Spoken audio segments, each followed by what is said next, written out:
हर साल की तरह इस साल भी सावन के दूसरे सोमवार पर 21 जुलाई को भगवान गुप्तेश्वर महादेव की शाही सवारी निकाली जाएगी। इस बार यह शाही सवारी और भव्य तरीके से आयोजित की जा रही है। यह जानकारी पत्रकार वार्ता में आज गुप्तेश्वर महादेव मंदिर के महंत स्वामी मुकुंद दास और स्वामी नरसिंह देवाचार्य महाराज जी ने दी। यात्रा के संयोजक पंकज पांडे ने बताया कि उज्जैन के महाकाल की तर्ज पर यह शाही सवारी शुरू की गई थी, जिसका स्वरूप अब बहुत बड़ा हो चुका है और हजारों लोग इस दिन का बेसब्री से इंतजार करते हैं।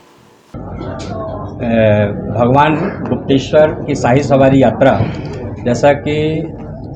हमेशा सावन का दूसरा सोमवार ये निश्चित हो चुका है। सावन के दूसरे सोमवार को शाही सवारी यात्रा निकलती है।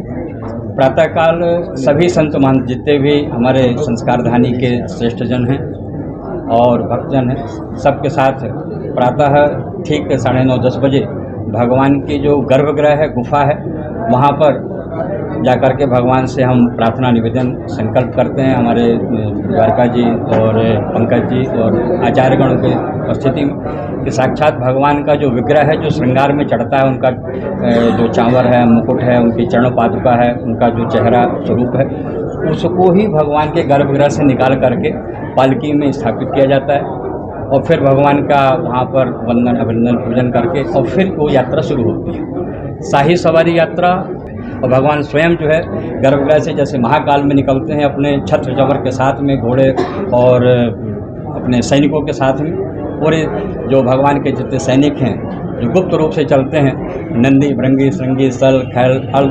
सब भगवान के साथ है अपने भक्तों को दर्शन देने और अपने भक्तों के जो नहीं पहुंच पा रहे हैं सावन मास में, कभी बरसात है, कीचड़ है, किसी कारण से कोई रोग दोष में बिजी है, नहीं आ पा रहे, तब घर घर जाकर के उनके घर में, उनकी दुकानों में, उस गली में जाकर के भगवान आशीर्वाद देते हैं। ऐसी यात्रा का शुरू है। समस्त संस्कारधानी वासी जानते हैं कि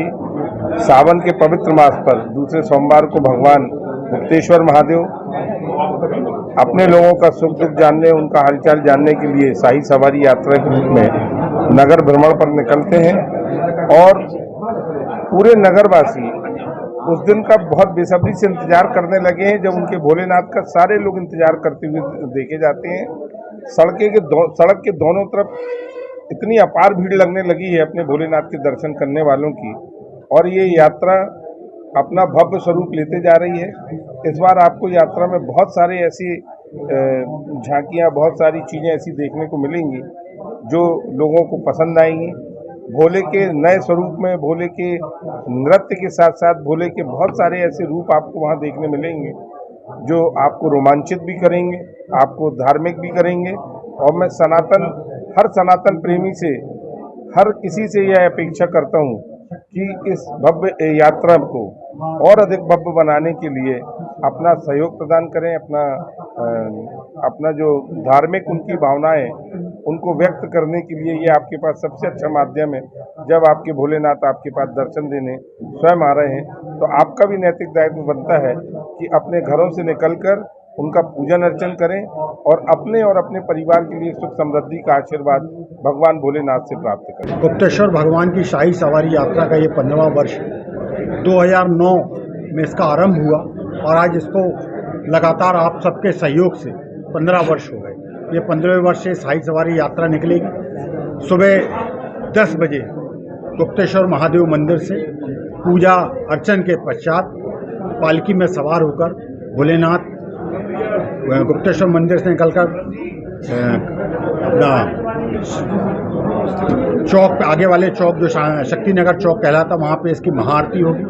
उसके तत्पश्चात करवाल चौक, गोरखपुर, हितकानी, अनगार महावीर और आदि शंकराचार्य चौक से होते हुए शास्त्री वेद, बड़ा फुहारा और अंत में मिलोनीगंज में जाकर समाप्त होगी। यात्रा में ऊंट, घोड़े, वाद्य यंत्र, सारे जो भोलेनाथ के गण हैं, सारे उनका नृत्य भी होता है, वो सब जो है झांकियाँ सब प्रस्तुत है और शहरवासियों से अनुरोध करते हैं वे इस यात्रा में शामिल हों और पुण्य लाभ अर्जित करें और हमको भी गौरवान्वित करें।